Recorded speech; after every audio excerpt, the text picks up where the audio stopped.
I'm Cape Joel, and this is Comic Smack, your weekly, daily, all the time, anytime comic show where I give you your fix of everything you need to know from the world of comics and superheroes. And on today's show, we are taking a closer look at Venom issue number 160. Can a united group of heroes stop Lee Price from conquering the underworld? Well, let's hop on in together and find out. So, this is the penultimate installment of the Venom Inc. crossover, and it actually impresses right away with Flash Thompson as Agent Anti-Venom taking point on the coming assault on Maniac's hideout. He gives everyone a job to do, but more than that, he gives them giant-ass guns and ammo belts. Man, if this story didn't already feel like a giant 90s throwback, now we have this panel right here, only I think the difference is this artist actually knows how to draw feet. Now, Spider-Man has managed to infiltrate Maniac's ranks by pretending to still be under symbiote control. Pete ends up blowing his own cover, though, by being too jokey, even though if you'll recall in the last issue he was cracking wise all over the place and Lee never got suspicious, but now he is for some reason. Ultimately, none of this matters, however, because a giant slobber knocker ends up breaking out. The good guys use their anti-venom bullets to help free Maniac's mind slaves.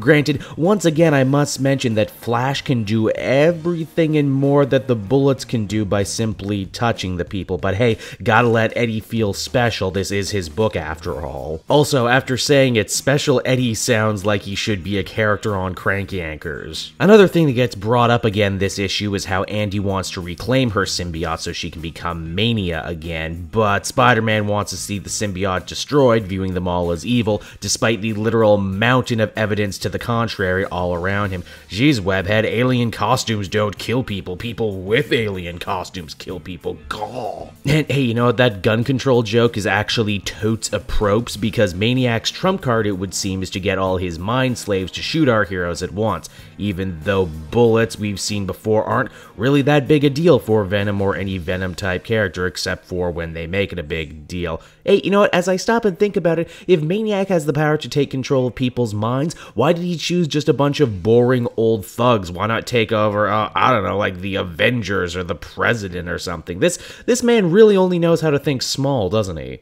Eventually, though, after getting his ass handed to him, Lee hits upon the idea, hey, why should I split my symbiote power between all of these disposable mooks when I could have it all for myself, and all the guns for that matter, and so he does. I'm kind of sad, however, that when he does this, he just reverts to the old form he had during his run as Venom, and not some kind of brand new Maniac suit. Missed opportunity. Truly thy name is Venom Inc.